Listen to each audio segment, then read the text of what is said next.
Bhagavate Vasudevaya. Om Namo Bhagavate Vasudevaya. Om Namo Bhagavate Vasudevaya. Om Namo Bhagavate Vasudevaya. Om Namo Bhagavate Vasudevaya. Om Namo Bhagavate Vasudevaya.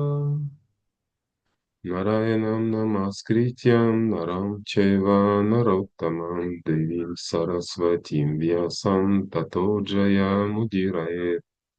Нашта праешва бхадришу нитям бхагавата севая бхагаватюттама шлоке бхактирбхавати наштики.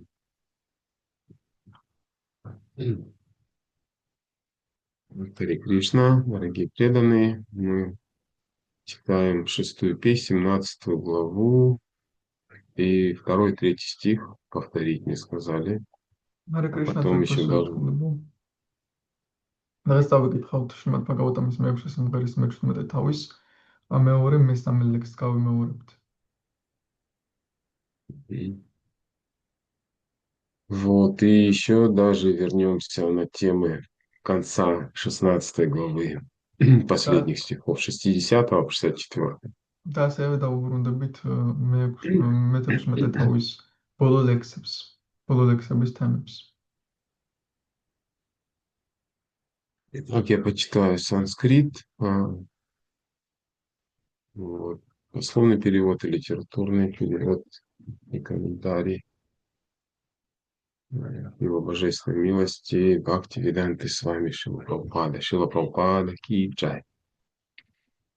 Салакшам Варша Лакшанам Авьяхата Балиндриха Стуямано Махайоги Мунипхих Ситха Чаранай Кулачалендра Дронишу Нанасан Калпа Сидхишу Реме Видьядхара Стрибхир Гапаян Харим Ишварам.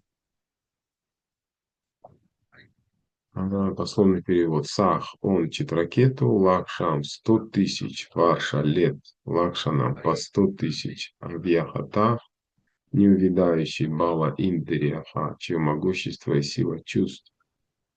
Стуя Манаха, восславляемый Маха-йоги, великий йог мистих, Мунибхих, святыми мудрецами, Ситха Чарана их, ситхами и чаранами, Кулачалендра Дронишу, в долинах горы Кулачалендра или Сумеру. Нана Санкалпа Ситхишу, место, где обретают совершенство, заключенное в обладании 8 мистическими силами. Реме наслаждался Видьядхара Стрибхих с обитательницами планеты Видьядхара. Гапаян, побуждая славить Харим, Господа Хари, верховную личность Бога, Ишварам, властелина. Литературный перевод и комментарии.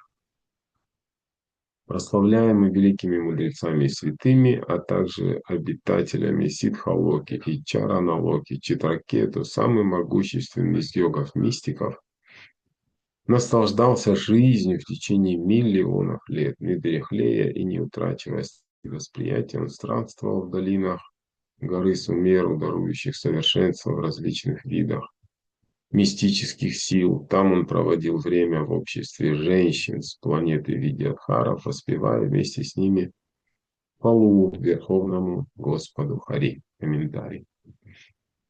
Хотя Махараджа Читракету и находился в окружении прекрасных женщин с планеты Видьядхара Локи, он не забывал прославлять Господа пением его святого имени. Как уже неоднократно подтверждалось на практике, совершенным следует считать такого преданного, который сохраняет чистоту при любых материальных обстоятельствах и всегда возносит хвалу Господу. Конец комментария. თარგმანი ჩეტრაკეტუ ძლევამოსილი მისტიკოსი იოგი დიად ბრძენთაგან და წმინდანთაგან სითალოკასა და ჩარანალოკას მცხოვრებლებთაგან განდიდებული მილიონობით წლების მანძილზე განსხრომას ეძლეოდა. დაუბერებელი და მზაფრი გრძნობებით დაჯილდოვებული, იგი მოგზაურობდა მთელ სუმერუს შემოგარენში, სადაც სხვადასხვა სახის მისტიკურ ძალებში სრულყოფილების მიღწევა შეიძლება. იგი იქ პლანეტა ვიდიათჰარა ლუკას ქალების საზოგადოებაში ატარებდა დროს, მათთან ერთად უზენაეს უფალს ჰარის ხოტბას ასხამდა. კომენტარები. თუმცა მაჰარაჯა ჩიტრაკეტო ვიდიათჰარა ლუკას ქალებით იყო გარშემორტყმული, მას უფლის წმინდა სახელის გალობით უფლის ქებადიდება არ დავიწყებია. მრავალჯერ პრაქტიკით დადასტურებულია, რომ ის, ვინც ნებისმიერ მატერიალურ მდგომარეობაში ინარჩუნებს სიწმინდეს და განუწყვეტლივ უფლის დიდებას გალობს, წმინდა ერთგულია და სრულყოფილად უნდა იქნეს მიჩნეული. კომენტარების დასასრული.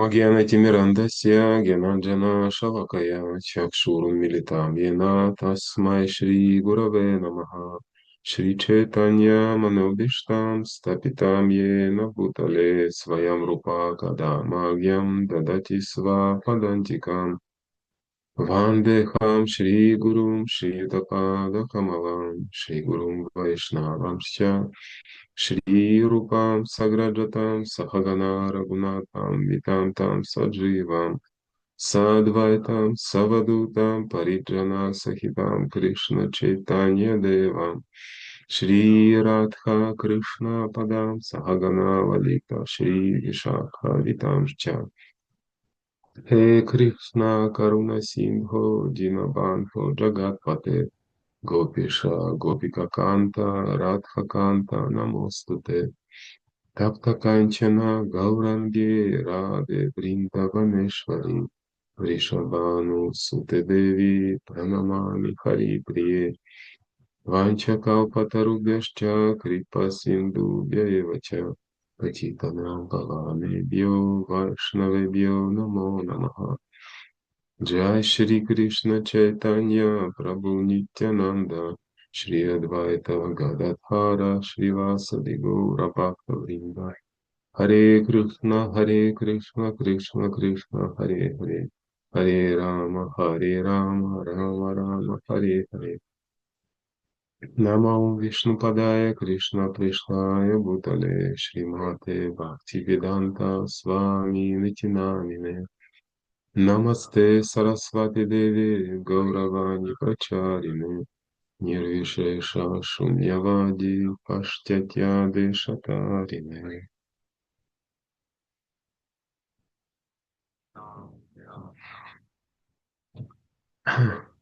Еще раз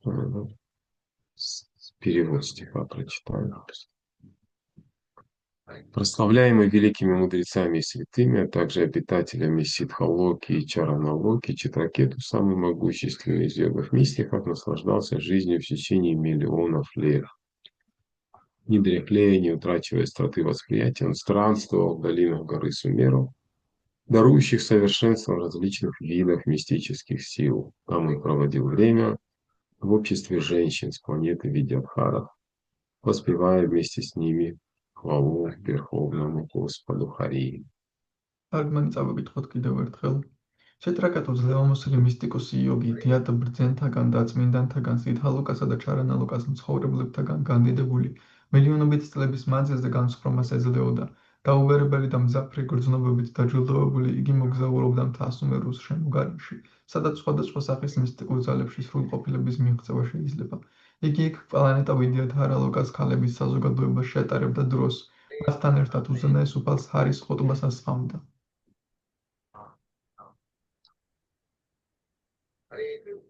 Да, и я уже говорил, что мне сказали с 60 стиха прошлой главы и до конца темы, какие-то темы затронуть. И вот я выделил 6 тем. С 59 даже и 3 стиха подряд тема корысти затрагивается. მე მითხრეს, რომ წინა თავიდან განხილულ თემებს შევეხო მესამოსი ლექსიდან. Вот. Потом тема гордости своими достижениями. შემდეგ სიამაყის თემაც მოდის თავისი მიღწევების გამო. Вот. Надежда на счастье материальное. იმედი მატერიალურ ბედნიერებაზე.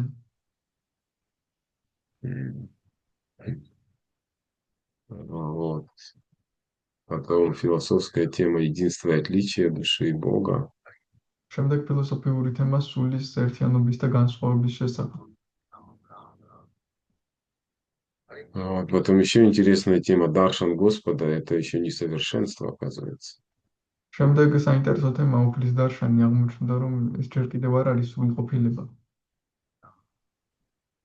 Вот. Ну и тема сегодняшних стихов тоже интересная. Чистота независимо от обстоятельств. დღევანდელი ლექსების თემაც საინტერესოა, ასე სუფთავი მდგომარეობების მიუხედავად. Вот. Но вряд ли мы все темы успеем рассмотреть. მაგრამ ჩვენ ალბათ ვერ მოვასწრებთ ყველა თემის განხილვას. Вот. Ну, начнем с корысти, потому что там трижды в стихах употребляется корысть как то, что мешает თუმცა დავიწყოთ человеку. ანგარებისგან. ანგარებიდან სამჯერ არის ნახსენები ლექსებში ანგარება, რომელიც ხელს უშლის ადამიანს. Вот. Потому что корысть в отношениях, в любых отношениях, хотя там Кришна озвучивает корысть между мужем и женой, но, в принципе, любые отношения, если там есть корысть, это проблема. აი, კრიშნა აღნიშნავს ანგარებას ცოლ ქმარს შორის, თუმცა ნებისმიერ ურთიერთობაში თუ არის ანგარება, ეს უკვე პრობლემაა. Вот. И корысть это такая интересная штука. Вот. Она, в принципе, производная гуны страсти. Вот страсть это всегда расчет, какая-то калькуляция, что мне за это будет, что я получу взамен. ანგარება ნების გუნიდან გამომდინარეობს და ეს ყოველთვის ნიშნავს იმაზე ფიქრს, რომ მე რას მივიღებ სანაცვლოდ. Вот. И ну, сегодняшнее как бы состояние на Земле, это же планета среднего уровня. И как планета среднего уровня, в принципе, она подавляющая здесь гуна страсти преобладает. დღევანდელი მდგომარეობით დედამიწა არის საშუალო დონის პლანეტა და რადგან საშუალო დონის არის, აქ უფრო მეტი არის ნების გუნა.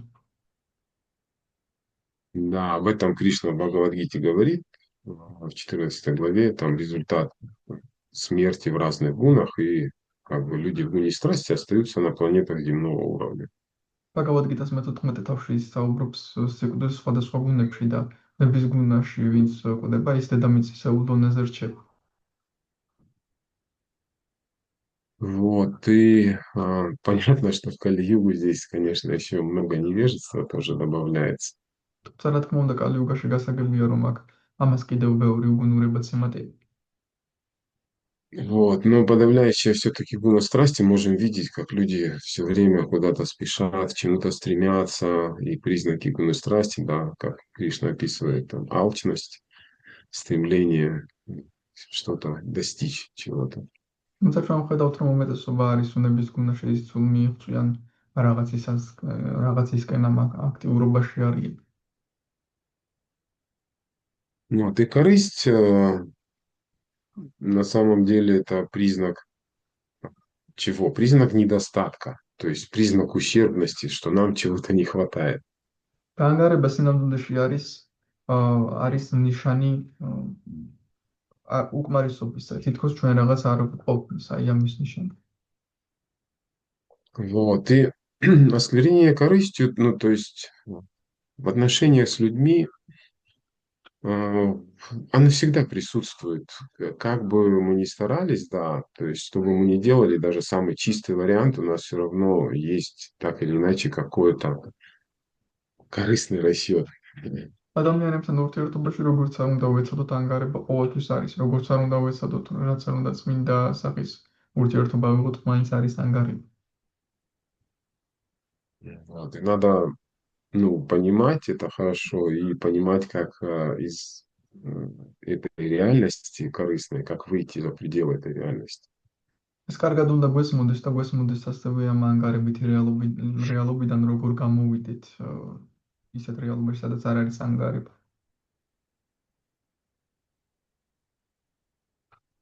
Вот, и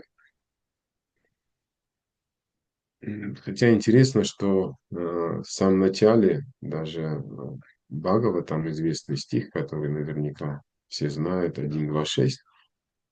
Там Сута Госвами, отвечая на вопросы мудрецов, он первым говорит как раз вот этот стих «Саваим пусам паром хармо ядо бхактира тхокто джай тукия пратихатая ятма супрасидати».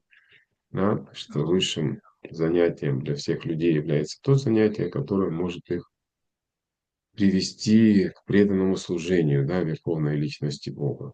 Вот, и чтобы полностью удовлетворить душу, это служение должно быть бескорыстным и непрерывным. ეს სუტაგოსვამი პასუხობს მაგალითად ბრძენების შეკითხვებზე. პირველი იმას პასუხობს, რომ უმაღლესი საქმიანობა არის საქმიანობა, რომელიც ღმერთის დასაკმაყოფილებლად სრულდება და სული რომ ბოლომდე დააკმაყოფილოს ასეთმა საქმიანობამ უნდა იყოს უანგარო და უწყვეტი ეს საქმიანობა. Вот. То есть уже начало Бхагава там говорит о том, что приносит счастье. ბაგავატამის უკვე დასაწყისიც კი ამბობს იმას თუ რას მოაქვს ბედნიერება. Да, корысть– это то, что как раз мешает счастью. И, в принципе, мы воспринимаем очень часто, когда чувствуем какую-то корысть в отношении нас, мы ну, ощущаем это как какую-то эксплуатацию, предательство. ანგარება ის არის, რასაც უშლის ხელს ბედნიერებას და ჩვენც როცა უგრძნობთ ანგარებას, ჩვენ ვგრძნობთ ექსპლუატაციას, ღალატს.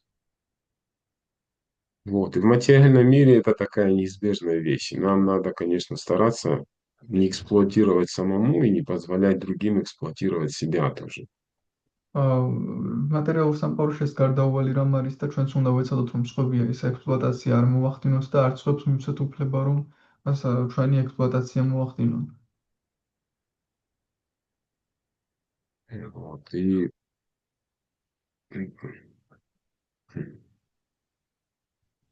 хотя интересно, что люди, которые все время хотят что-то, ну, имеют какие-то корыстные интересы, что-то стремятся к чему-то, вот, все равно, ну, Кришна встроил в этот мир так, что человека все равно надо что-то, чем-то пожертвовать, что-то отдавать. საინტერესოა, რომ ადამიანებსაც კი, რომლებსაც მხოლოდ ანგარებით ინტერესები აქვთ, კრისნამ ისე მოაწყვეს სამყარო, რომ მაინც უწევთ რაღაცის გაცემა. Вот, то есть люди стремятся там к чему? К деньгам, к славе, к почету, вот так или иначе, какой-то власти. Вот. И в любом случае им надо жертвовать чем-то, временем, какими-то усилиями, учиться чему-то там, чего-то достигать. ადამიანები მიისწრაფვიან ფულისკენ, ძალაუფლებისკენ, მაგრამ ამისთვისაც მაინც უწევთ ხოლმე რაღაცის გაღებას, სწავლა, დროის დახარჯვა. Вот это принцип яги, на самом деле, который Кришна встроил в этот мир. Он об этом говорит Арджуне в 3 главе Бхагавад-гиты. ეს არის იაგიას პრინციპი, სინამდვილეში, რომელიც კრიშნამ ჩააშენა ამ სამყაროში, ის კრიშნას არჯუნას ეუბნება ბჰაგავად გიტაში. Да, там этот стих, он говорит, на заре творения Господь создал людей, полубогов и жертвоприношения. იქნა თქვამია, რომ ქმნილების დასაწყისში უფალმა შექმნა ნახევარღმერთები, მსხვერპლში წირვა. Вот. И благословил там, да, говорит, будьте счастливы этой яги. და კურთხევა მისცა, ბედნიერები იყავით ამ იაგიათი. То есть полубоги, довольные вашими жертвоприношениями, даруют вам все желаемое. ანუ ნახევარღმერთები, რომლებიც კმაყოფილნი არიან თქვენი მსხვერპლთაწურობით, გჩუქნიან ყველაფერს სასურველს. Вот, то есть даже как бы, то есть Кришна там начинает с самой первой ступени лестницы йоги, с карма канды даже. კრიშნა იწყებს იოგას საფეხურის ყველაზე პირველი საფეხურიდან, კარმა კანდიდანაც კი იწყებს. Вот, но даже на этой ступени человека учат, чтобы прежде чем что-то получить, надо сначала что-то отдать. თუმცა ამ საფეხურზეც კი ადამიანს ასწავლიან, რომ სანამ რამეს მიიღებ, ჯერ უნდა რაღაც გასცე. Вот, и со временем это человека так или иначе, ну, очищает от этой корысти, и постепенно он начинает понимать, что, ну, лучше-то просто действовать бескорыстно, служить. და თანდათანობით ასეთი საქმიანობა ვით ადამიანი იწმინდება ანგარებისგან და იზრდება, რომ ასეთ ქმედებას ჯობია უანგაროდ ვიმსახუროთ. Вот это, правда, долгий путь, там множество жизней занимает этот путь постепенной лестницы йоги. თუმცა რა თქმა უნდა ეს Вот. გრძელი გზა რა რამდენიმე ცხოვრებასაც იტევს, რამდენიმე ცხოვრებას სჭირდება ამ იოგას თანდათანობით კიბის გზას. Суть, вот что если хотите быть счастливыми, надо просто бескорыстно служить Верховной Личности Бога. თუმცა არის იმაშია, რომ თუ გინდათ ბედნიერები იყოთ, უბრალოდ უანგაროდ უნდა ემსახუროთ ღმერთს. Вот. И Бог по определению, Кришна, он полностью самоудовлетворен, да? То есть его природа, она не знает никакой корысти. უფალი მისი ბუნებით თვითკმაყოფილია, მის ბუნებაში არ არის არანაირი ანგარება. Вот, то есть у него вообще ну, нет никаких, ну, как сказать, корыстных каких-то желаний, что-то получить. Тоже он ничего не ждет от нас. მას საერთოდ არ აქვს არანაირი ანგარებითი სურვილები, ის არაფერს ელის ჩვენგან. Вот, он хочет нам блага, вот, и поэтому говорит, ну, предайтесь мне, вот, и будете счастливы. მას სიკეთე სურს ჩვენთვის და ამიტომ მას გვეუბნება მე მომენტით და იყავით ბედნიერები. Вот, и, соответственно, когда душа, она, ну, или человек, да, начинает, достигает этой любви к нему, к Богу, то он испытывает вот такое же счастье, как у Кришны. То есть у него тоже нет никакой корысти. შესაბამისად, როდესაც ადამიანი ღმერთის სიყვარულს აღწევს, ის იგივე ბედნიერებას განიცდის, რასაც ღმერთი და მას აღარ აქვს ამ დროს რაიმე ანგარება. Вот, то есть никакой корысти, причем самое тонкое даже, что еще относится тоже к корыстным каким-то мотивам, это форма ожидания определенных. То есть мы ожидаем каких-то, не отдавая себе отчет от других людей, может быть, даже от Бога, ожидаем определенных вещей. ანგარება მოიცავს ასევე მოლოდინს. ჩვენ შეიძლება არც ვიაზრებთ, ისე გვაქვს მოლოდინი სხვადასხვა ადამიანების მიმართ ან ღმერთის მიმართ. რაღაცების მოლოდინი გვაქვს. Вот. И ожидание это такая тонкая корысть, то есть есть грубая корысть, когда конкретно чего-то там хотят получить, но есть и вот эта тонкая форма корысти, когда მოლოდინი этот არის элемент ожидания есть от человека определенного поведения. მოლოდინი არის ანგარების ნატიფი ფორმა, არის უხეში ფორმა ანგარებისა, როდესაც კონკრეტულად რაღაც გსურს, მაგრამ არის ნატიფი форма ანგარების, რომელიც არის მოლოდინი უბრალოდ. И эти тонкая форма, она интересным образом влияет, ну, накладывает на человека определенные обязательства, какие-то рамки ставит его. И то есть, по сути, свободу человека ограничивает в отношениях. ეს ნატიფი სახის ანგარება ან მოლოდინი გარკვეულწილად ზღუდავს ადამიანს რაღაც ჩარჩოებში აქცევს და სინამდვილეში თავისუფლებას ართმევს. Мгм. Вот. И единственное лекарство от этого это любовь к Богу, служение преданное, чистое преданное служение, და любовное к ამის Богу. ერთადერთი წამალი არის ღმერთის სიყვარული, წმინდა ერთგული მსახურება. Вот. Как мы говорили уже, бескорыстное и непрерывное, да. როგორც თქვით, უანგარო და უწყვეტი. Уже такие про тихота. И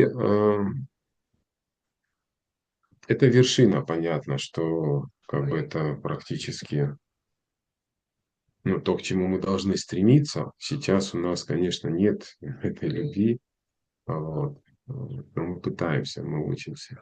ეს მწვერვალია სინამდვილეში, რისკენაც უნდა ვისწრაფოდეთ. ახლა ჩვენ არ გვაქვს ეს სიყვარული, მაგრამ ვიხსვით, ვსწავლობთ. Вот, и у нас вот эти две природы, природа души бескорыстная, она по сути своей, потому что природа души служить, отдавать как частичка Бога, да, Дживера, Сварупа Хай, Кришнера Нитя Даса, да, то есть ее природа слуга. Слуга это тот, кто отдает, служит. Вот, ее природа. Есть природа вот этого материального эго, которая корыстная и все время хочет что-то себе. და სულის ბუნება უანგაროა, იმ სულის ბუნებაში უბრალოდ გაცემა მსახური, უფლის მსახური მარადიული, მაგრამ არის ასევე მატერიალური ეგოს ბუნება, რომელსაც ყველაფერი თავისთვის სურს. Ну вот, и вот между этими двумя природами идет постоянная борьба. და ამ ორი ბუნებას შორის მიდის მუდმივი ბრძოლა. Хотя на самом деле даже ну, обычный человек, вот просто любой человек имеет опыт, что на самом деле, когда ты отдаешь, ты большее счастье испытываешь, чем когда получаешь. თუმცა ნებისმიერ ადამიანს აქვს ეს გამოცდილება, რომ როდესაც გასცემ, უფრო მეტ ბედნიერებას იღებ, ვიდრე მაშინ, როდესაც იღებ.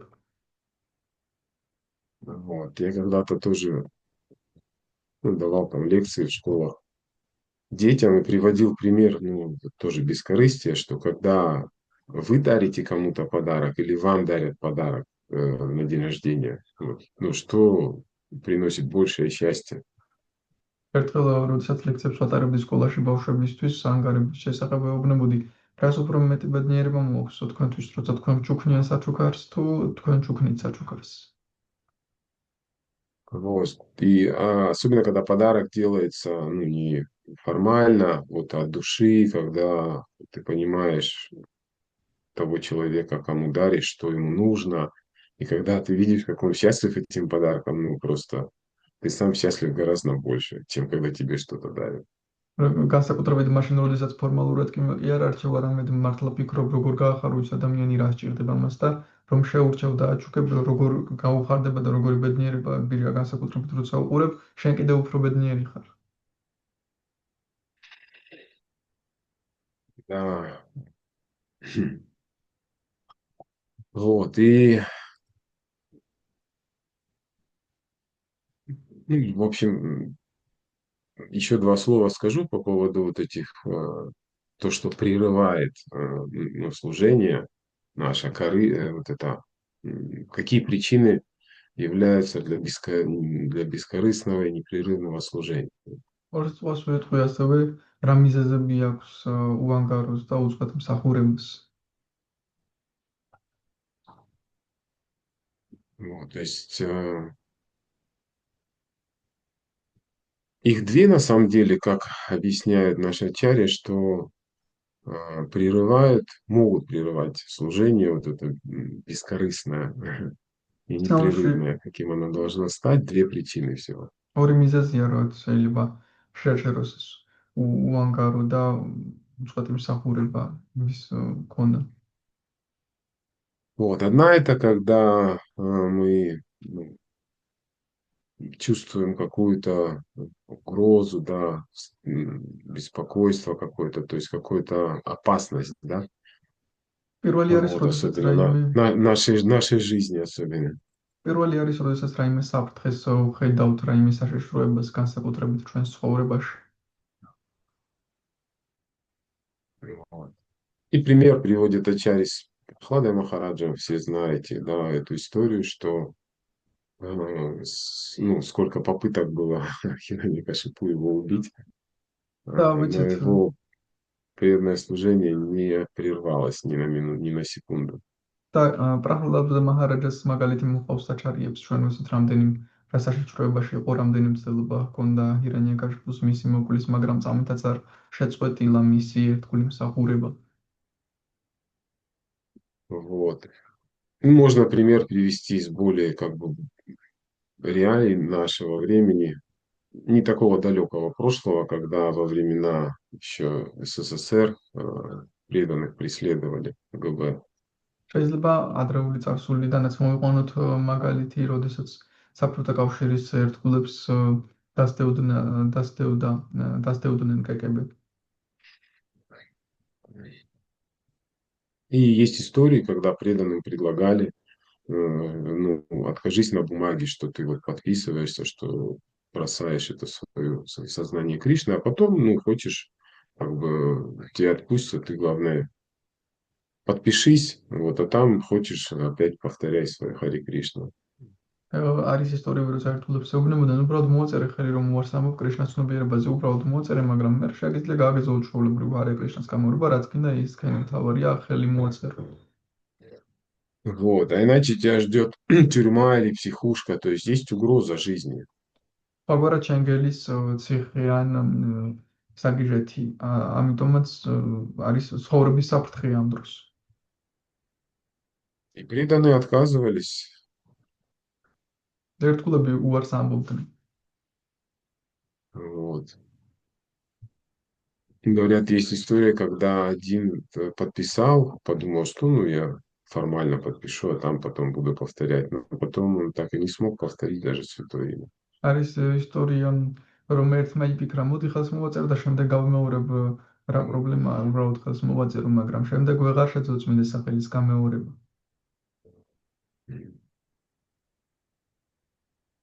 Вот. Ну, таких ситуаций, да, не так часто бывает в нашей жизни. Вот. Но, в принципе, вторая причина, это когда она более реальна для нас, когда нам что-то кажется более важным, интересным или ценным, чем преданное служение. ეს არის პირველი მიზეზი და ეს მიზეზი შეიძლება ასეთი ახლა ჩვენს დროში ასეთი ხშირი არ იყოს, თუმცა ჩვენი რეალობასთან უფრო შესაბამისი არის მეორე მიზეზი, რომელიც ნიშნავს, რომ როდესაც ჩვენ გვეჩვენება რაღაც უფრო მნიშვნელოვნად, ვიდრე წმინდა ერთგული მსახურება.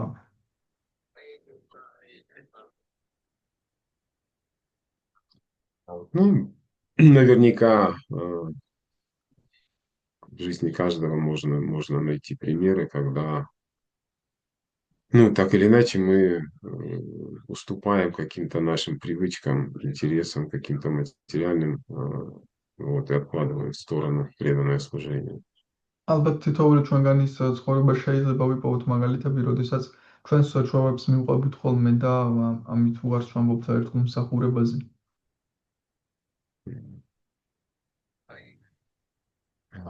Не будем в это углубляться. Можно просто пример привести даже с современными гаджетами. Ну, когда а, ну, как часто мы отвлекаемся на телефон вот, во время преданного служения, ну, каких-то анг преданного служения.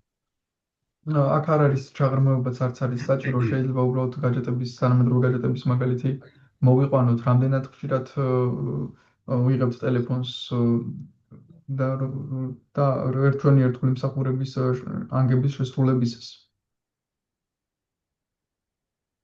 Вот.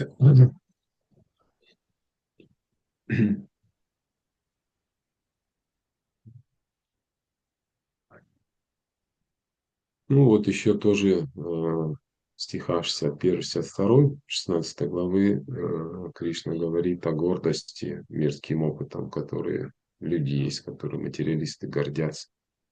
მე-16 თავში ასევე ამბობს საუბრობს კრიშნას სიამაყეზე, რომ როდესაც მატერიალური ადამიანები ამაყობენ.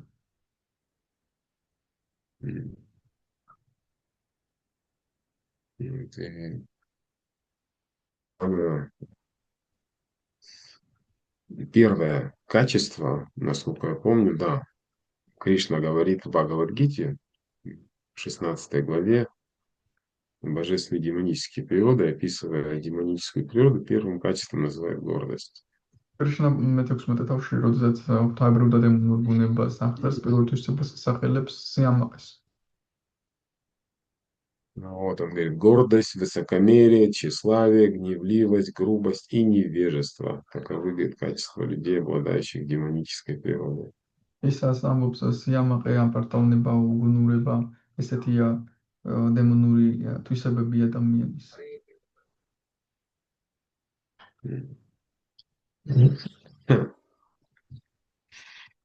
Вот, и начинается все с гордости, там, То есть, а потом приводит это такая цепочка. Это высокомерие, тщеславие, гневливость, грубость и потом невежество.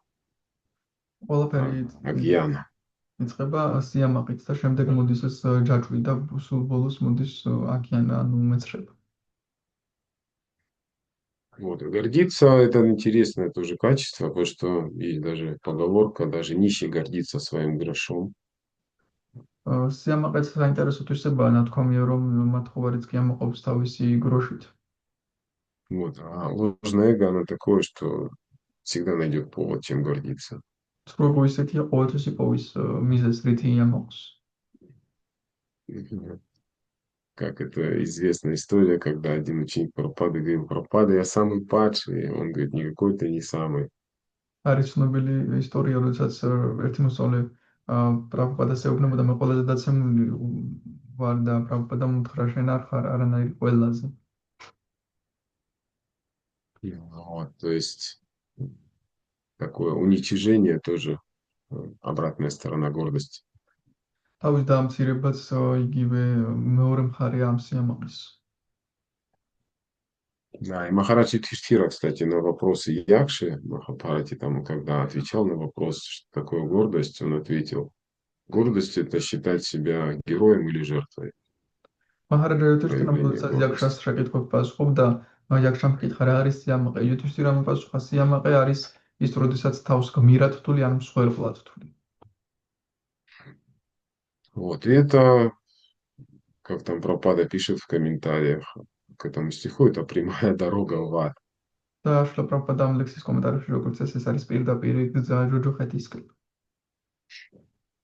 Ну, то есть он там пишет о них, конечно, очень нелицеприятно.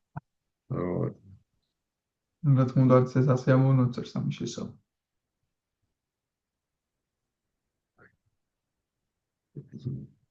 Да. И Прабхупада в одном, кстати, высказывании одной Прабхупады есть интересное, что гордость это уже падение. То есть, когда человек гордится, это уже значит, что он пал. Не то, что гордость предшествует падению. ჟა პრაბჰუპადა ამბობს, რომ სიამაყე უკვე დაცემა. ის კი არა, როდესაც ადამიანი ამბობს, ის უკვე დაცემულია. ეს კი არ ნიშნავს, რომ უბრალოდ სიამაყე იწვევს დაცემას. სიამაყე უკვე დაცემა. Вот. И, конечно же, поэтому именно такой акцент нас делают учителя вот, на третьем стихе Шикшаштахи, да, смирение, терпение, ну, и ამიტომაც так აკეთებენ далее. ამ ხელა აქცენტს მასწავლებლები მესამე ლექსზე შიქშაშტაკასი თავმდაბლობა მოთმინება და ასე შემდეგ. Мгм. Это, а, и это, да, опять же, ну, так или иначе, какая-то грань ესეც ასე თუ ის проявления нашего ложного эго, гордость, вот эта корысть, гордость и так далее. ესეც არის Наше тщеславие. ჩვენი სიამაყის ანგარების ან პატავნების გამოვლენა. Тщеславие, высокомерие, гневливость, грубость. Да, вот это все ამ признаки уже, პატავნება кстати, тамагуны. ამ პატავნება ბრაზი სიამაყე ეს ყველაფერი დამაგუნას ნიშნებია. Вот так. Страсть деградирует в невежество, и таким образом люди идут в ад, как пишет Прабхупада. პრაბჰუპადა წერს, რომ ამგვარად უნება დეგრადირდება უგუნურებაში და ადამიანები ამგვარად მიდიან ჯოჯოხეთში.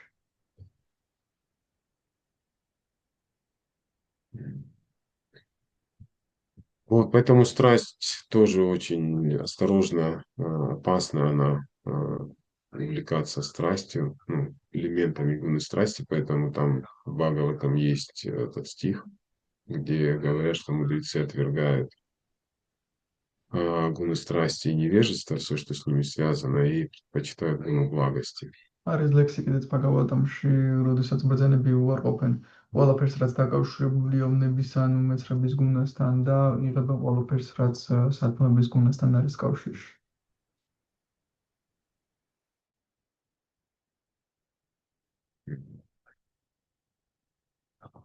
Вот. Ну и также там вот это же тоже тема, так или иначе, они все связаны, вот эти корысть, гордость и надежда на материальное счастье. Да, еще одна тема. Надежда на материальное счастье как в этой жизни, так и в следующей. ეს ყველაფერი დაკავშირებულია ანგარებას, იამაყი და იმედი მატერიალურ ბედნიერებაზე, როგორც ამ ცხოვრებაში, ისე მომდევნო ცხოვრებაში. Вот, так или иначе, люди, которые имеют вот эти корыстные желания, эгоистические, они стремятся обрести вот это счастье здесь, в этом мире или в следующей жизни. ესე თუ ისე ადამიანებს, რომლებსაც აქვს ეგოისტური ანგარებითი სურვილები, ისინი იღწვიან ბედნიერებას, მოიპოვენ ან ამ ცხოვრებაში, ან მომდევნო ცხოვრებაში. Ну, вот, хотя сейчас большинство людей, конечно, о следующей жизни даже не задумывается, თუმცა ახლა რა даже не თქმა უნდა верят в это. ადამიანთა უმეტესობა არც ფიქრობს შემდეგ ცხოვრებას და არც წამსამის.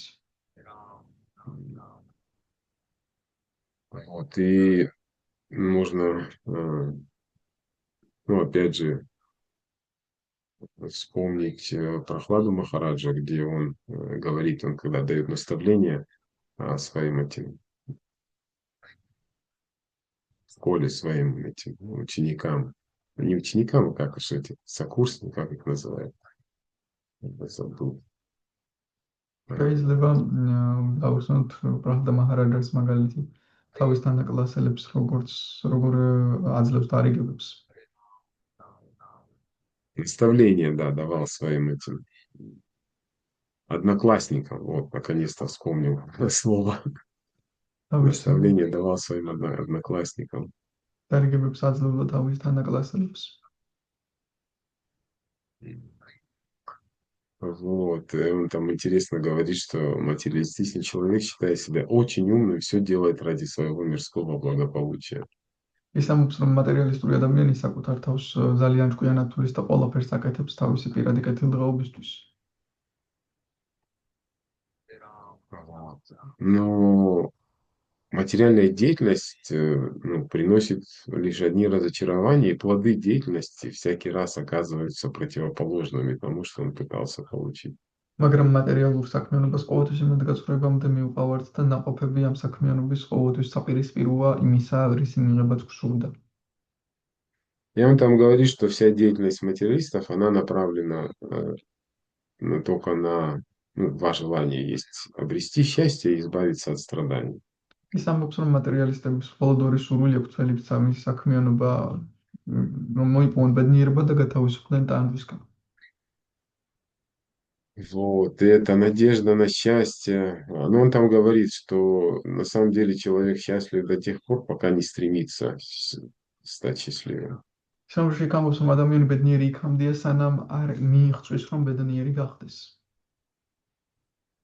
Вот, то есть, стоит ему как бы ринуться, да, он как там пишет, говорит Прохлада Махарадж, стремиться в погоню за счастьем, он сразу становится несчастным.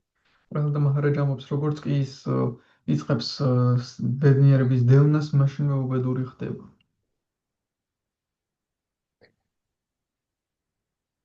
Вот, и вот эта гонка, гонка за этими попытками стать счастливым, она делает человека на самом деле несчастным, да, потому что все равно улучшить положение в материальном мире ну, невозможно. То есть то, что тебе положено по карме, материальные какие-то вещи, то у тебя и будет. და ეს ბედნიერების დევნა ადამიანს უბედურს ხდის, რადგან მაინც რაც კარმით გეკუთვნის, იმაზე მეც ვერ მიიღებ. Вот, и там Прабхупада пишет, что человек думает, что если он ну, будет действовать в соответствии со своими планами, замыслами и с помощью своих усилий станет жить лучше. У меня завис просто интернет, не расслышал слова. А Прохлада Махарадж говорит, что там замыслы, вернее, это Прабхупада говорит в комментарии, что замыслы, с помощью которых человек пытается реализовать, то есть улучшить свою жизнь, они неосуществимы. პრაბჰუპადა ამბობს, რომ ის ჩანაფიქრები, რომლებითაც ადამიანი ცდილობს თავის ცხოვრების გაუმჯობესებას განუხორციელებელი. Вот, и этот известный тоже стих Нарады Муни, где он говорит, что Тасяева, Хетах, Проетах, Авидох, разумный человек, он не стремится к цели, которую можно как бы найти в рамках этой вселенной. არის ლექსი, И там სადაც говорю, ნარადა მუნი да, ამბობს, რომ да. გონიერი ადამიანი არ მიიღწვის იმ მიზნისკენ, რომელიც ამ სამყაროს ჩარჩოებში. Вот, он говорит, что счастье и страдания приходят сами собой, даже если человек к ним не стремится. ის ამბობს, რომ ბედნიერება და უბედურება თავისით მოდის მაშინაც კი თუ ადამიანი არის იღწვის მათი მისაღებად. Вот, то есть не надо стремиться как бы приумножить свое счастье, вот, или уменьшить число страданий, они все равно, ну как, эти попытки ничего не дадут. ანუ არ უნდა ვისწრაფოდეთ ჩვენი ბედნიერება გავზარდოთ ან ტანჯვა შევზღუდოთ, რადგან ეს ამსხელობები მაინც არაფერს могცემს. Вот, поэтому много раз говорится в Ведах, что столько счастья и сколько горя суждено человеку, столько он и испытает, он ни больше, ни меньше. ამიტომაც ვედებში ნათქვამია, რამდენი ბედნიერებას და უბედურებას უწერი ადამიანს იმდეს განიცდის, არც მეც და არც ნაკლებს. Да и смысл какой все равно, даже в этом материальном счастье, потому что оно все равно временно. ეს მატერიალური ბედნიერება მაინც დროებითია. Вот, поэтому ну, лучше стремиться обрести сознание Кришны и стать счастливым. ამიტომაც ჯობია ვისწრაფოდეთ კრიშნას ცნობიერება მოვიპოვოთ და ისე გავხდეთ бедნიერი. То есть время нашей человеческой жизни, оно ценное очень. Прабхупада множество раз об этом говорит. Очень ценное. Каждое мгновение его не вернуть ни за какие миллионы. И если мы его растрачиваем впустую, то ну, это неразумно и глупо. ჩვენი დრო ადამიანური ცხოვრების დრო ძალიან ფასეულია და შლა პრაბჰუპადა წერს, რომ ერთ წამსაც კი ვერ დავიბრუნებთ მილიონო დოლარად კი და თუ ჩვენ დროს უაზროდ ხარჯავთ, ეს ძალიან სულელურია და პარაგონიმრულია. М. Вот, и можно опять же вспомнить нектар наставлений, да, Падышамриту Рупу Госвами, где во втором стихе он говорит, какие вещи мешают нам для преданного служения. შეიძლება სწავლების ნექტარი უპადეშამრიდან გავიხსენოთ რუპა გოსვამის, სადაც მეორე ლექსში გვეუბნება, რა გუშლის ხეს ერთგულ მსახურებაში. Да, он там говорит Татьяхара, Праяса, Штя, Праджау, Паньяма Граха, Джана Сангала, Лаулямча, вот, Шабдир Бхактир Винашяти. То есть 6 вещей, которые ну, уничтожают буквально наше бхакти. То есть мы становимся на путь бхакти. Если у нас вот эти все вещи еще присутствуют в жизни, и тем более мы не пытаемся от них избавиться, ну, наше бхакти будет очень слабеньким. ეს არის ექვსი რამ, რომელიც ხელს უშლის ჩვენს ბაქტის და თუ ამდენი ხანი აპრაქტიკებთ ბაქტის და არ ვცდილობთ ამ ყველაფრისგან გავთავისუფლდეთ, მაშინ ჩვენი ბაქტი ძალიან სუსტი იქნება. Вот. И начинается все, кстати, из вот этих 6 видов деятельности, да, а все начинается с последнего, с лаулия. Интересно, да, потому что лаулием есть позитивное, лаулием, о котором говорят ачарьи. Ну, чтобы обрести сознание Кришны, нужна жадность с лаулием. საინტერესოა რომ სასკეთო თუცებებიც არის, პირველი იწყება ლაულიამ, საინტერესოა რომ სიხარბე, ანუ ლაულიამ ეგ არის საჭირო კრიშნას ცნობიერების მოსაპოვებლადაც. Вот. Но здесь под лаулием имеется в виду вот, желание как бы материальных вещей. თუმცა აქ ლაულიამში იგულისხმება მატერიალური რაღაცების სურვილი. Вот, и все как раз вот начинается с этих желаний корыстных. вот, жадности, потом ყველაფერი იწყება ზუსტად მატერიალური отделенное общество, цангу. ყველაფერი იწყება მატერიალური სურვილებით, შემდეგ სიხარბით, შემდეგ გარკვეული საზოგადოებით, სანგით. Вот. Потом мы начинаем в этой санге, принимаем какие-то там правила, вот, пытаемся следовать чему-то, чтобы достичь своих целей. შემდეგ ვიღებთ რაღაც წესებს მივყვებით ამ სანგაში, რომ გარკვეულ მიზნებს მივახციოთ. Вот. И потом, естественно, начинаем вести разговоры, джал, потом о той цели, к которой мы стремимся, о методах, как ее достичь и так далее. შემდეგ საუბრებს ვიწყებთ ბრაჯალპას, შემდეგ იმ მეთოდებზე ვსაუბრობთ, როგორ შეგვიძლია მივახციოთ მიზნებს, რომ მიზნებზეც ვსაუბრობთ. Вот, и, естественно, эти разговоры приводят нас как прояса, приложение усилий. То есть мы начинаем прикладывать усилия, чтобы обрести это. შესაბამისად ამ საუბრებს მივყვავართ პრაიასამდე, ანუ ზედმეტ ძალისხმევას ვუწევთ, რომ რაღაც მოიპოვოთ.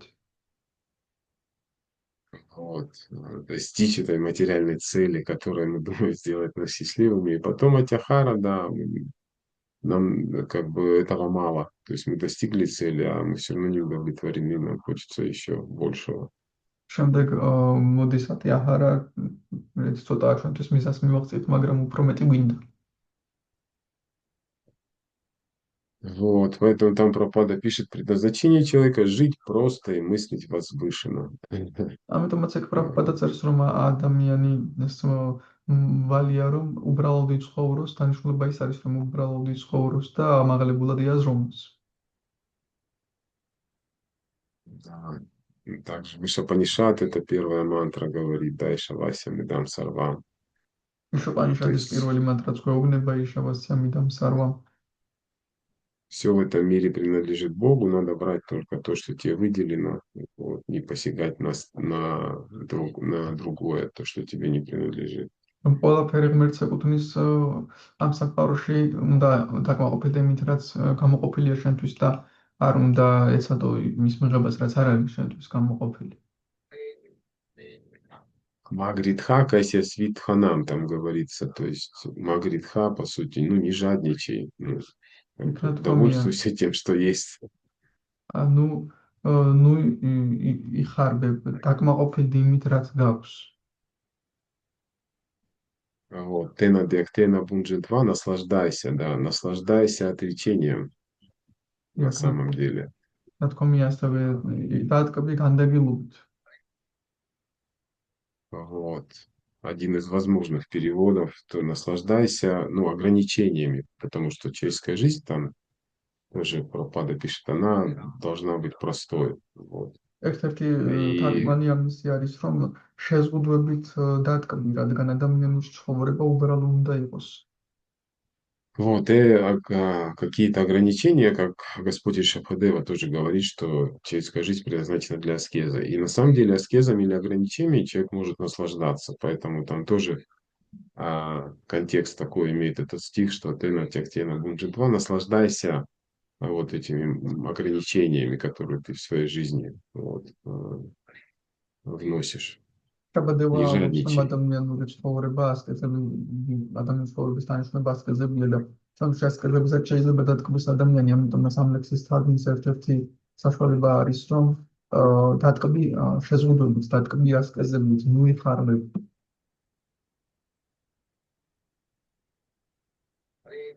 Вот.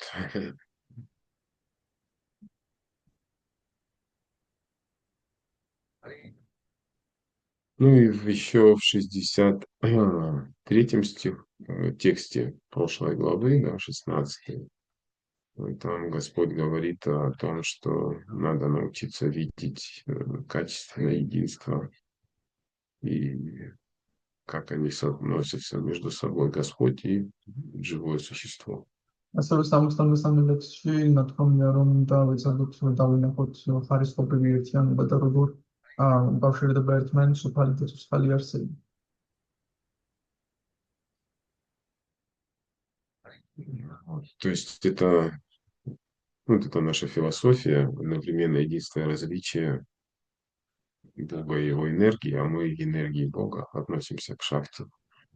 ეს არის ერთადერთი ჩვენი ფილოსოფია, ჩვენი და დატოვა ერთდროული განსხვავება და ერთიანობა ღმერთსა და მის ენერგიების. ჩვენ კი მივაკუთვნებით ღმერთის ენერგიას, შაქტის. Очень интересно, кстати, позавчера мы отвечали День явления Адвайта-ачарьи. И საინტერესოა რომ გუშინ წინ ჩვენ აღნიშნავთ ადვაიტა აჩარიას მოვლენების დღეს. вот, Адвайта-ачарья, это мы знаем, что его приход, ну, его этот, ну, он был причиной, так сказать, внешней, чтобы Господь снизошел. Мы знаем, он звал его. ჩვენ ვთქვით რომ ადვაიტა აჩარია გარე მიზეზი იყო იმისა რომ უფალი მოსულიყო ჩვენ ვთქვით ის მას ეძახდა. И, по сути, вот для преданных, ну, понимание природы Адвайта-ачарьи, его миссии, то есть и какое-то правильное отношение к нему и к тому, что он из себя представляет. Это как фундамент для того, чтобы пришел Господь Чайтанья, в том числе и в нашем сердце проявился. ჩვენ ვთქვით რომ ადვაიტა აჩარიას მისიის გაგება ჩვენთვის ერთგულებისთვის არის ფუნდამენტი იმისა რომ ჩვენს გულშიც მოვიდეს და გაჩნდეს უფალი ჩაიტანია. Вот, он олицетворяет совместное воплощение Садашивы и Махавишну. Мы все ის знаем. სადაშევასა და მაჰავიშნუს ერთობრივი განსხვავებაა. Вот, это причина, две причины материального мира. Нимита Карана и Упадана Карана. და ეს არის მატერიალური სამყაროს ორი მიზეზი, ნიმიტა კარანა და უპადანა კარანა. Вот. В любой вещи есть всегда две причины, вещественная и инструментальная. Да? То есть как у горшка есть глина, вещественная причина, и горшечник, тот, кто его сделал. ნებისმიერ რაღაცას აქვს ორი მიზეზი, მაგალითად როგორც ქოთანს აქვს ორი მიზეზი, თიხა და მეკუთვნე ვინც გააკეთა ის თიხა. Вот. И, соответственно, Махавишну это действенная причина или инструментальная, а Садашива это вещественная причина. Вот. То есть Нимита Карана и Упадана Карана.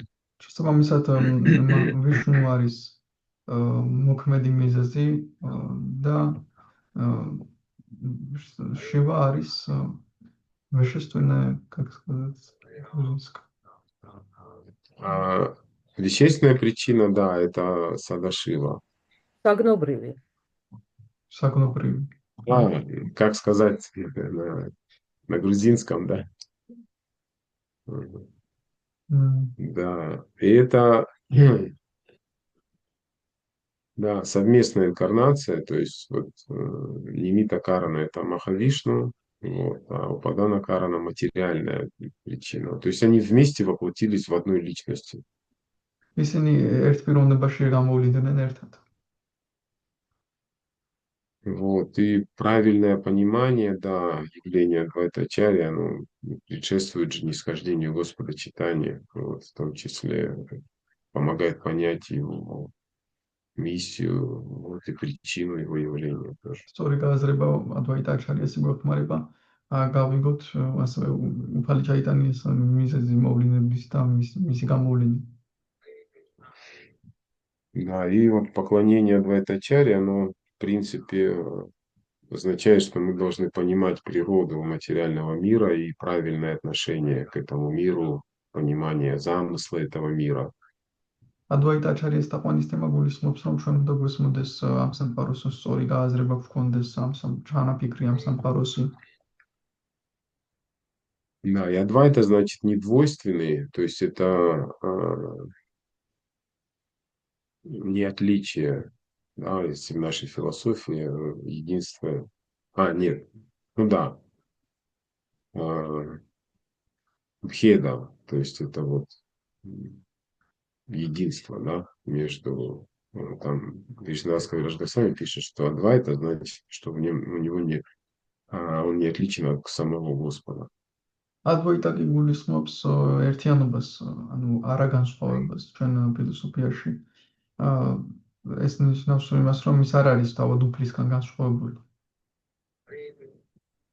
Вот. Ну, суть, в принципе, в том, что я хотел сказать, что через него мы должны научиться этому недвойственному взгляду на мир, на этот материальный мир. არც რისე თქმაც მინდა არც ის არის, რომ მის იმაშობით უნდა ვისწავლოთ ამ ეს ამ არაორმაგი ხედვა მატერიალური სამყაროსადმი.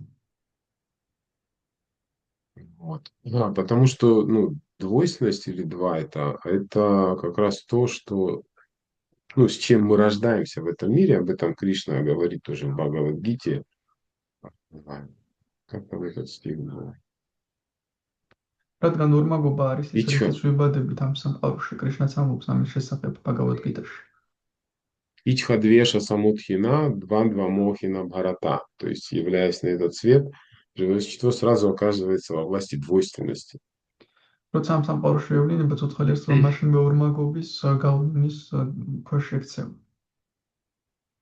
Вот. Ичха и Двеша– это вот то, что нам мешает увидеть, ну, единство этого мира, что за ним стоит как бы единая духовная природа. იჩა და დვეშა არის ის, რაც გვიშლის ერთიანი ბუნების დანახვის ვაში ხელს სამყაროს. Вот. И вот это видение мира, как бы взгляд на мир двойственный, что-то нравится, что-то не нравится, что-то хорошее, что-то плохое, это как раз и, ну, вот, держит душу в этой иллюзии. ეს ორმაგობის ხედვა რაღაც მომწონს, რაღაც არ მომწონს, რაღაც კარგია, რაღაც ცუდია, ზუსტად ამას უჭირავს სული ამ ილუზიაში.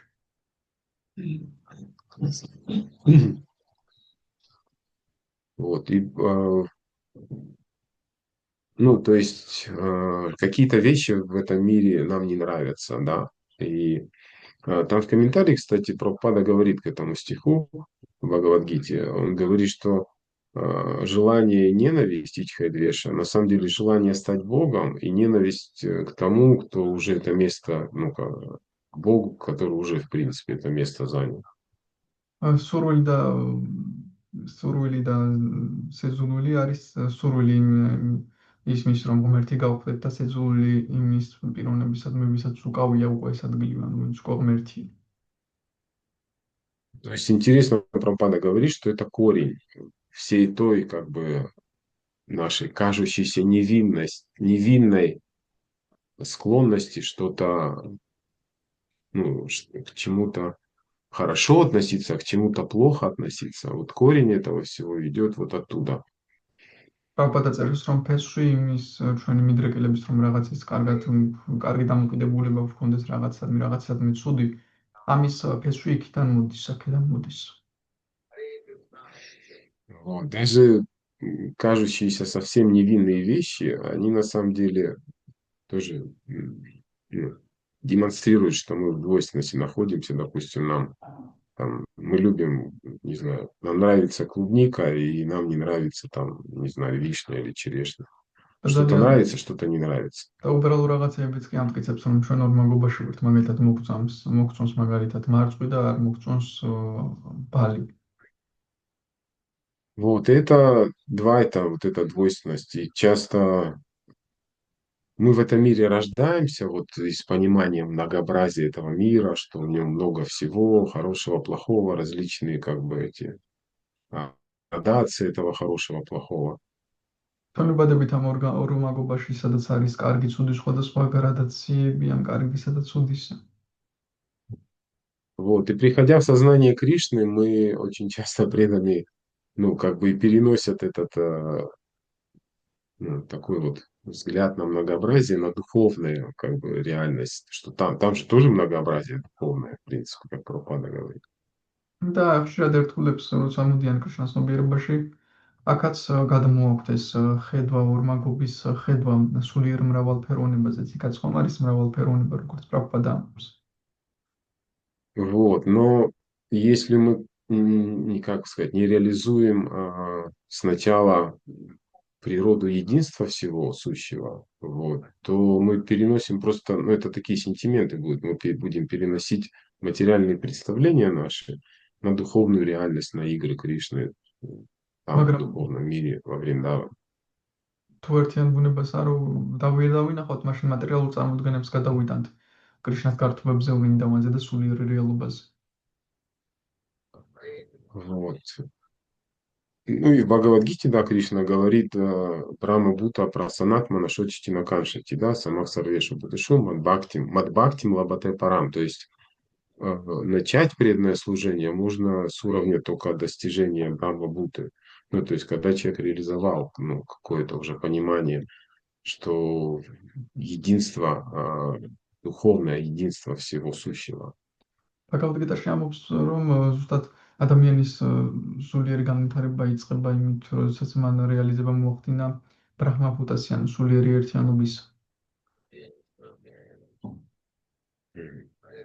Ну, да, уже время заканчивать. Я тогда еще чуть-чуть буквально скажу, что вот эта двойственность также выражается ну, в нашей жизни, в жизни преданных, как попытка так или иначе.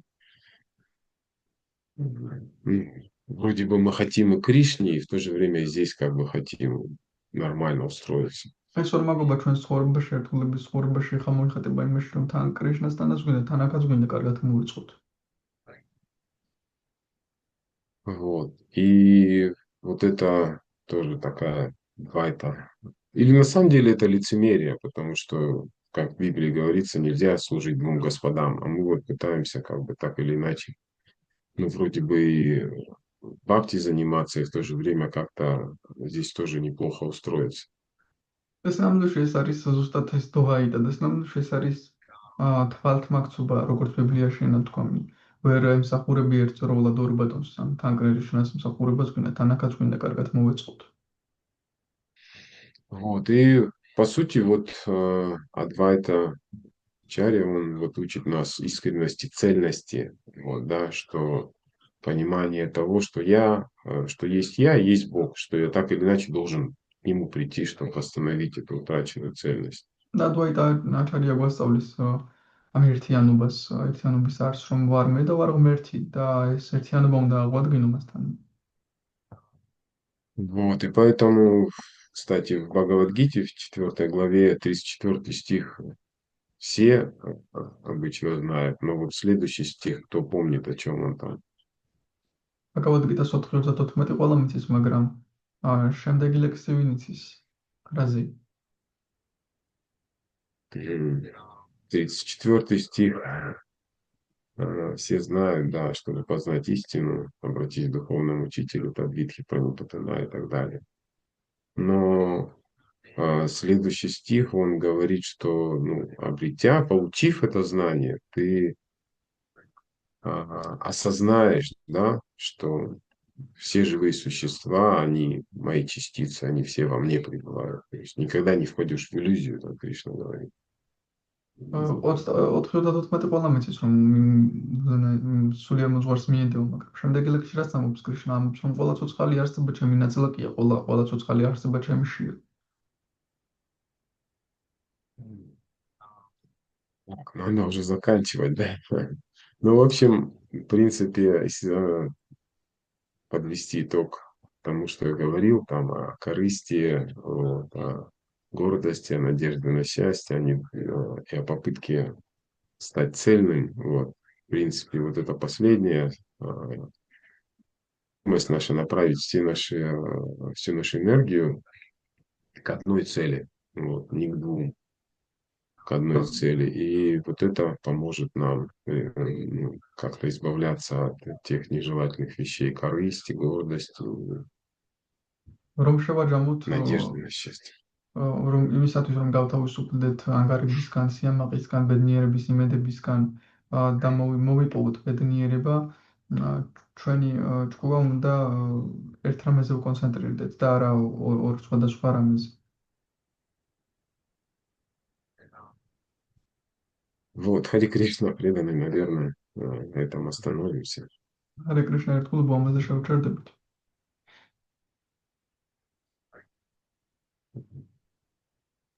Пожалуйста, если Огромное есть спасибо, вопросы, Виктория Прабху. дополнения. Огромное спасибо. Было очень удивительно. Одну секунду.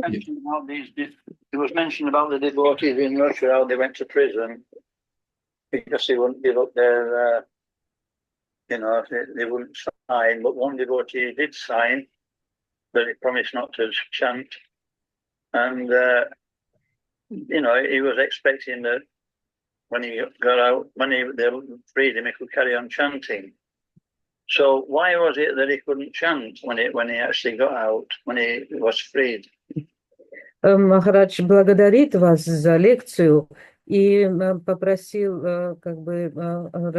разъяснить эту тему. Вы упоминали, что вот при Советском Союзе там преданным предлагали подписать формально какие-то бумаги, и что их отказалось большинство. Но один преданный подписал, надеясь, что после этого подписания он выйдет и будет повторять святое имя, но не смог. А вы знаете, почему он не смог это сделать? Какая причина была, Махарадж спрашивает. Спасибо. Thank you, Maharaj. Да, спасибо большое. Я слышал эту историю от старших преданных. Они говорят, что в любом случае это формальное, но было предательство Кришны, и, видимо, Кришна воспринял это как предательство и не дал ему больше способности повторять. Потому что повторять святое имя мы же не сами повторяем, это оно не сходит даже в самом начале.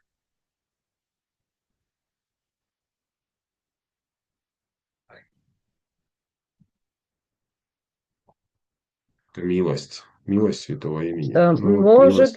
Может, Махарадж ответить хочет что-то? Да, конечно. Yes, Maharaj. So, when I used to do Sankirtan, I was once stopped by the police. I was just a new devotee. And they said, you can't do that. So I went back to the temple and told the temple president.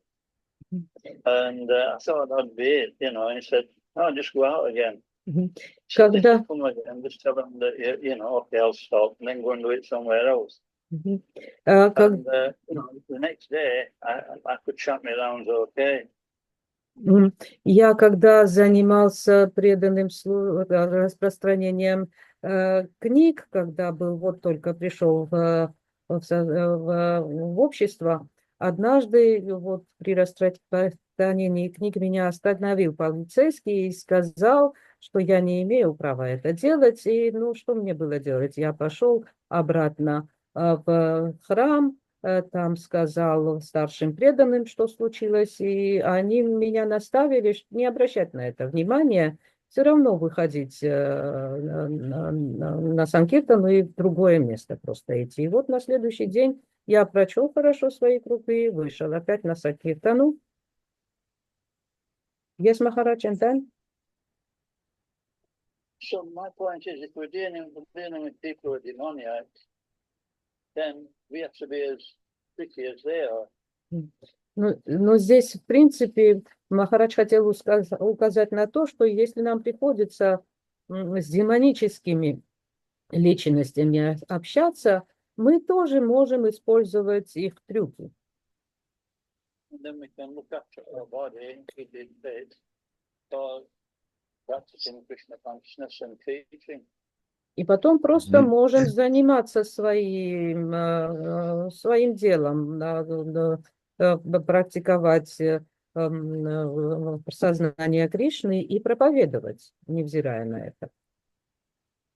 The principle of distributing books in plain clothes makes it easier because they don't recognize immediately that you're Hare Krishna. И распространение книг иногда, когда ты в обычной одежде, лучше идет, потому что они не сразу понимают, что ты представитель Харе Кришна. So the preaching is more important. И важнее всего здесь проповедничество.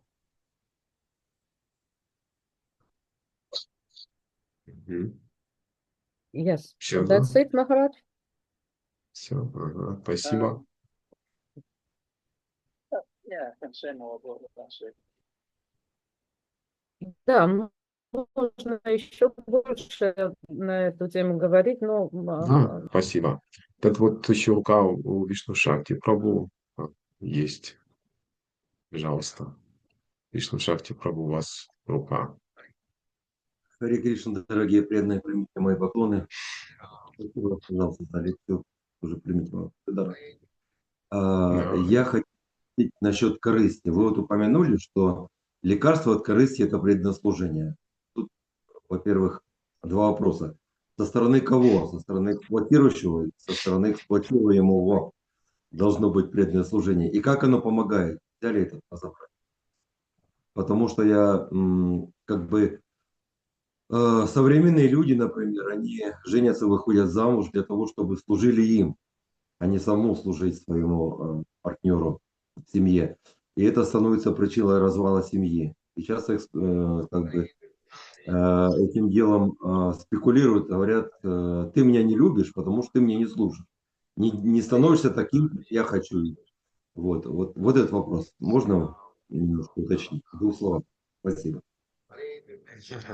Ну, если брать семейные отношения, то, ну,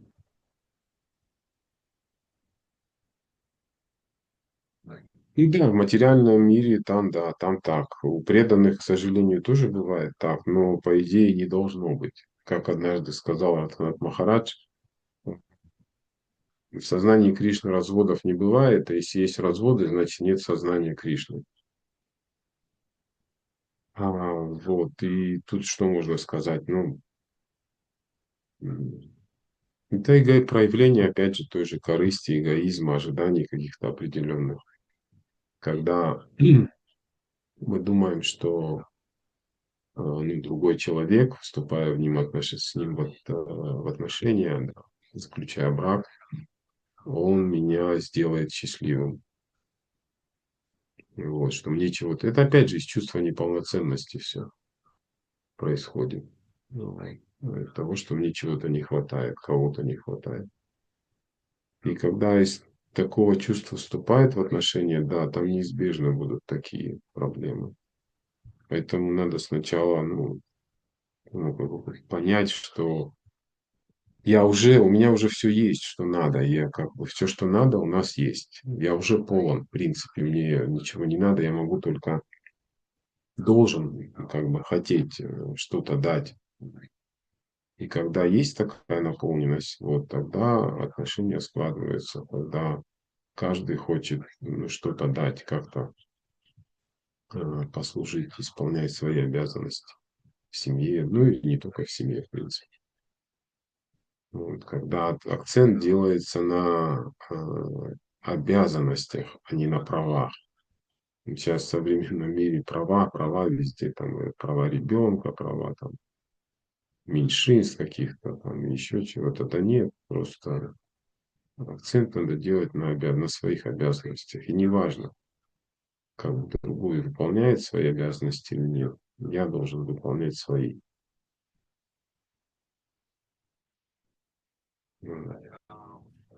Махарадж, Ну, Махарадж тоже что-то хочет сказать. Есть Махарадж? да.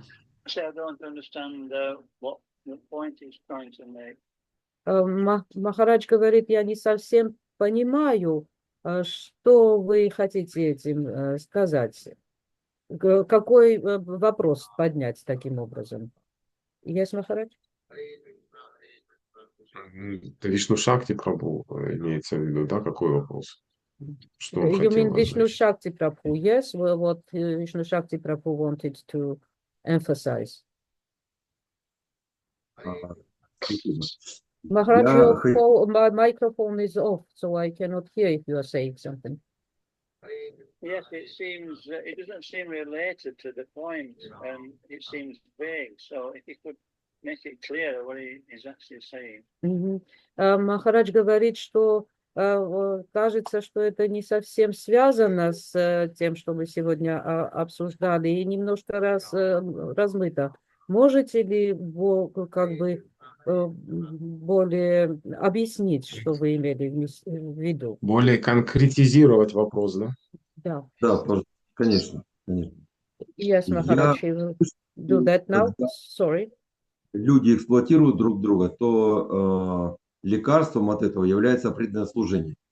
Вот я хотел понять, как преданное служение здесь поможет.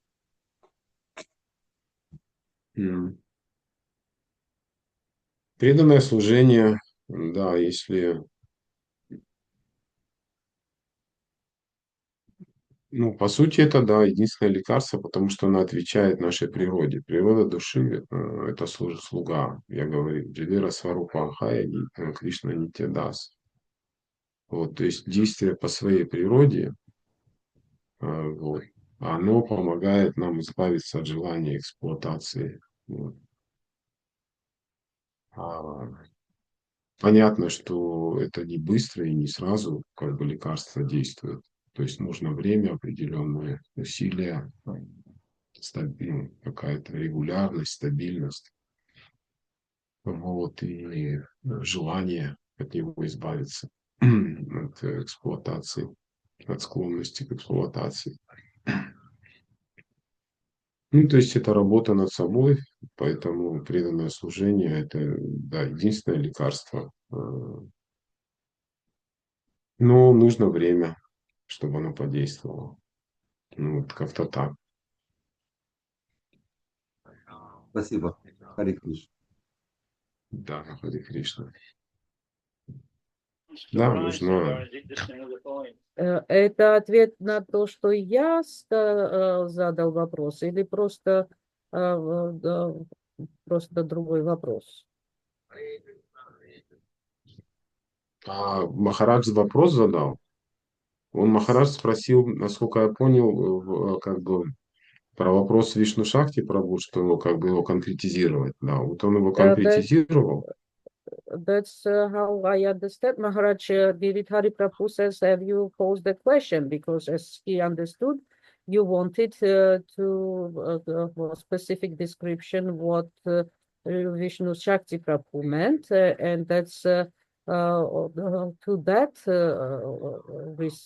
Giridhari Prabhu responded. So, very difficult to understand how it's related to somebody,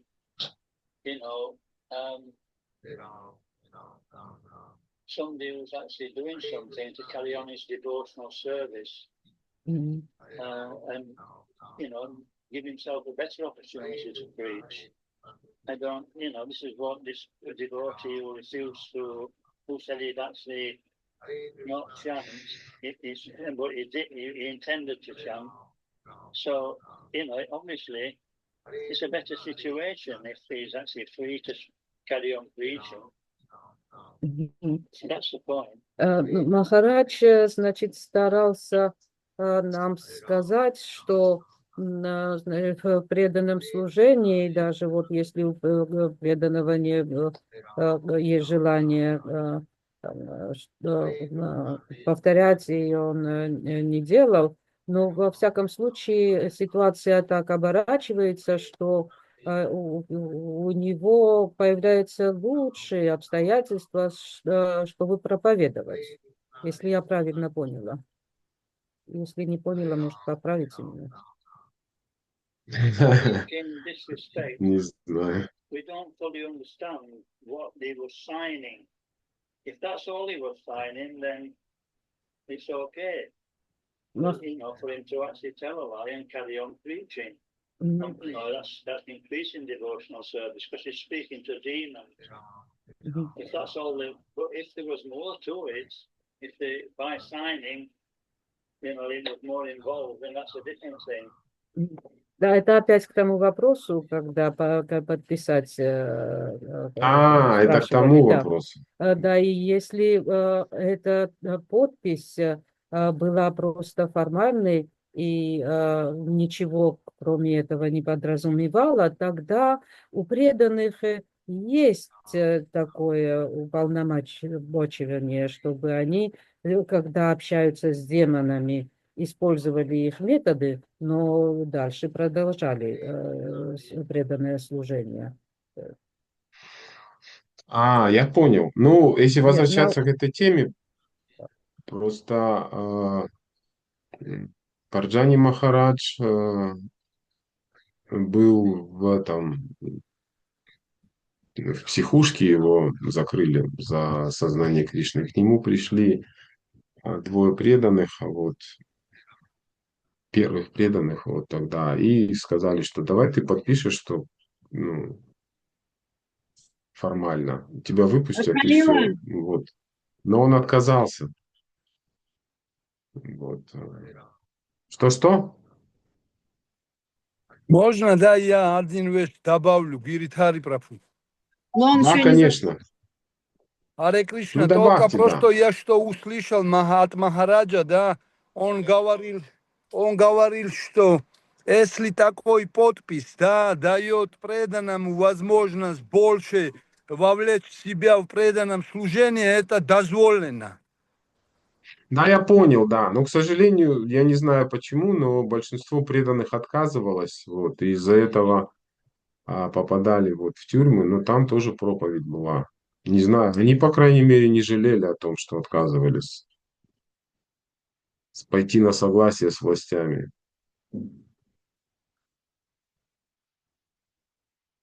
Вот, по крайней мере, те, кто отказались, они сейчас известны, а вот тот, кто не отказался и подписал, ну, про него ничего не слышно.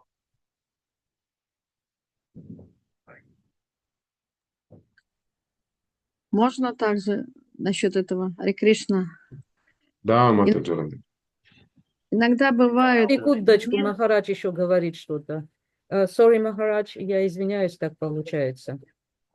Speaking in general, that if we're put into difficulty and our life is threatened, then we have to save the body Мгм. so that, we can practice Krishna consciousness ourselves properly and we can preach.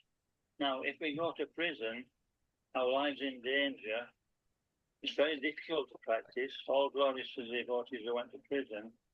But, you've got a limited sphere of preaching. It's just this is it's not something, it's not rocket science. You know what I mean? It's not that I'm criticizing the devotees who went to prison. I'm just curious as to why somebody who seems to be doing the right thing, couldn't chant, that's all. Мгм. Да, Махарадж говорит, что, естественно, здесь, значит, вопрос в следующем. Если преданному в жизни грозит опасность, то преданный может продолжать свое преданное служение, но обязан принять меры, чтобы спасти свое дело, так сказать.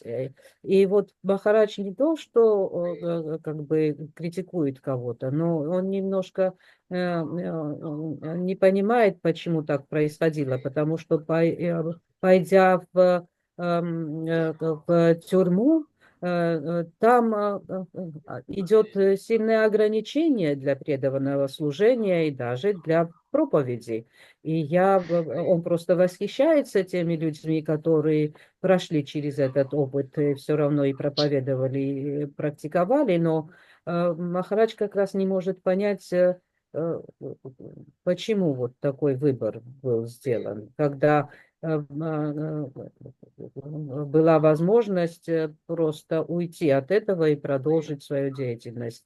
И почему тот, кто подписал, потом не смог практиковать дальше. Это непонятно Махараджу.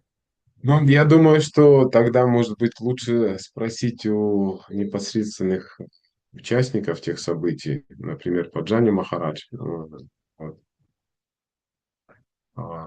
По крайней мере, можно у него спросить.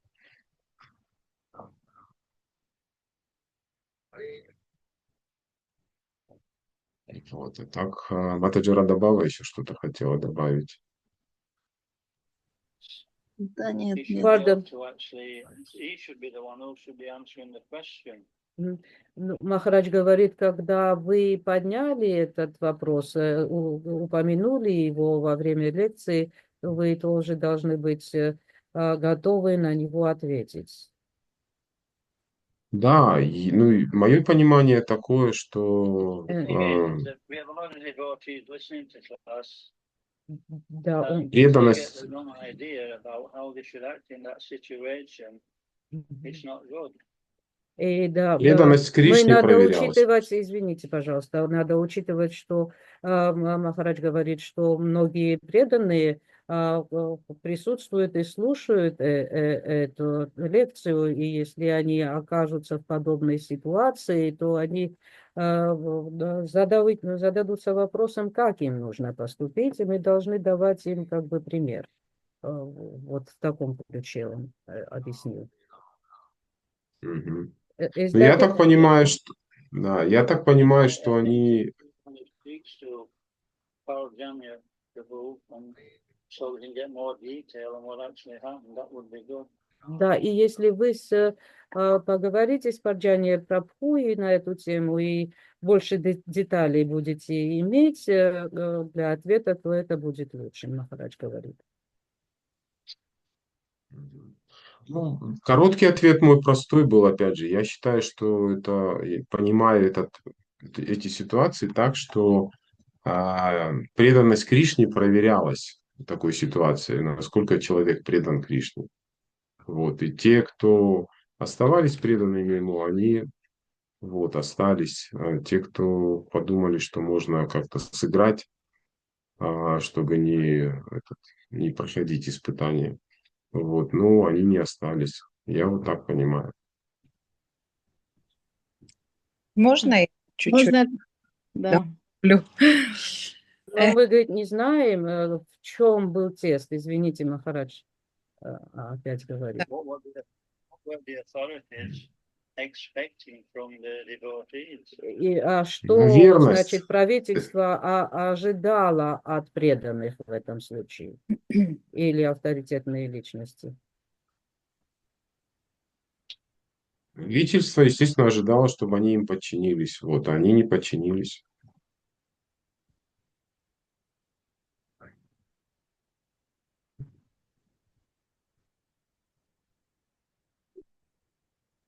Ну, тест на верность Кришне, вот и все. Я понимаю это так. Можно я Лен, 2 минуты я просто скажу. Каждая ситуация, она индивидуальна. And carried on preaching and doing so much. He's also very devoted to Krishna. Но преданный, который бы как бы освободился от этого и продолжал более широко проповедовать, он тоже как бы прошел бы этот тест преданности. Но он не продолжал почему-то. Он не But смог. that devotee could not continue for some reason, Maharaj. Well, that was my first question. И как раз в этом и был и вопрос Махараджа, какова была причина, что он не смог. And I Ну, gave the Кришна же example, I told them источник. I to the Да. police. И And next day, in other words, I betrayed the movement in one respect, and I carried on distributing books without them knowing. And I didn't have any problem chanting the next day.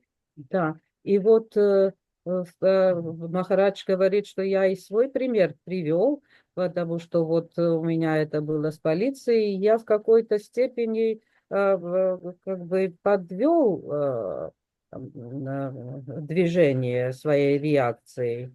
Но все равно на следующий день у меня не было проблем ни с воспеванием, и я все равно продолжил, говорит, проповедничество. Да, ну, Я это чуть обманул. другой пример. Да, это да, немного другой просто пример. Тут вот тоже So, пишут преданные в чате. Гиридхари Прабху, sorry. Преданных же требовали отказа от проповеди, а не просто подпись. Ну, отказ вообще от того, что ты будешь практиковать сознание Кришны, требовали от преданных.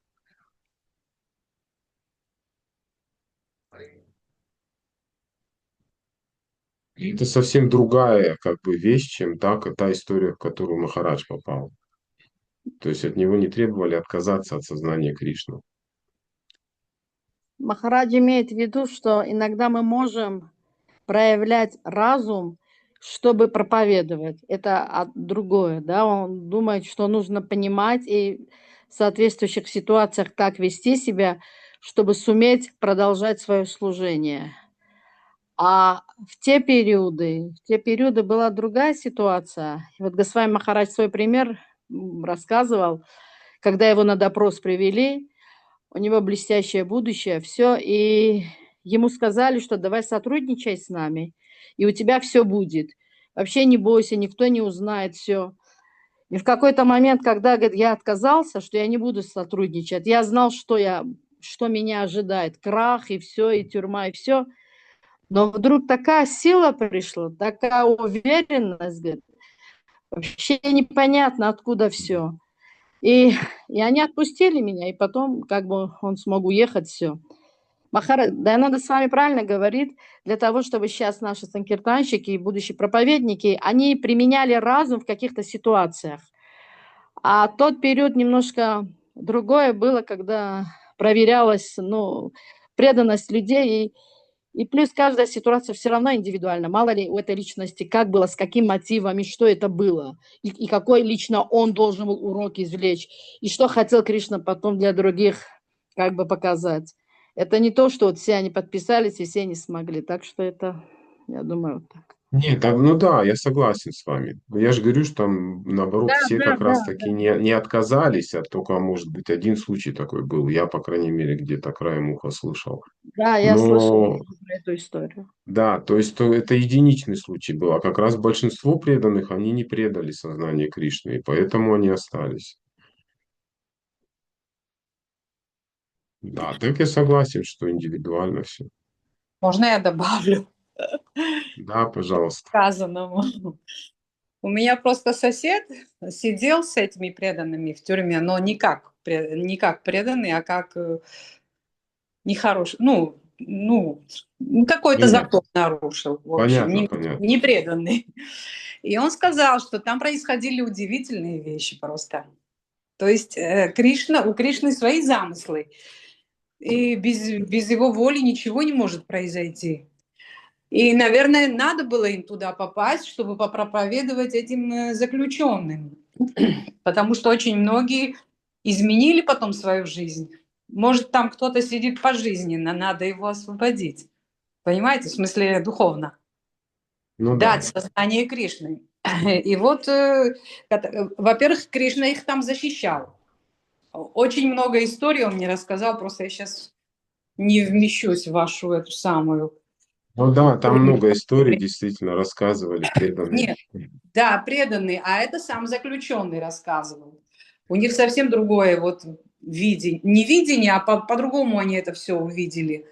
И очень многие, по-моему, даже приняли сознание Кришны, как он сказал, защищали преданных. То есть им была дана возможность, заключенным я имею в виду, защищать преданных. Это тоже какая-то милость потом в дальнейшем для них, понимаете? То есть Да, эти события все не просто так произошли, и Кришна, я думаю, контролирует все.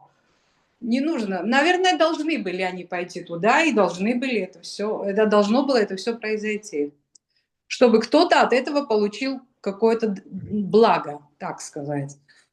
Можно, Махарадж говорит, что здесь, в принципе, мы не ставим под вопрос, насколько правильно или неправильно поступили преданные, кто отказались и пошли на этот шаг.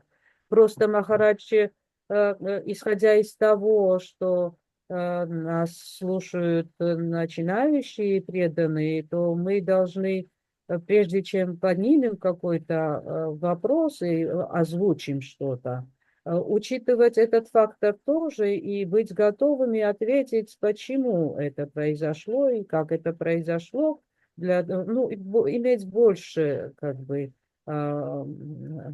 знать побольше вокруг того вопроса, который мы понимаем, чтобы дать им правильное направление, потому что они могут неправильно истолковать то, что мы говорим.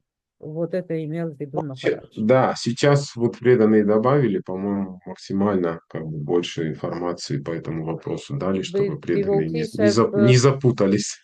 have added some facts about that actually, so that the others who are listening are not misled.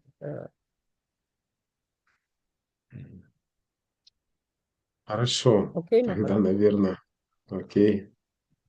Anyway, maybe the point is, let's not set aims.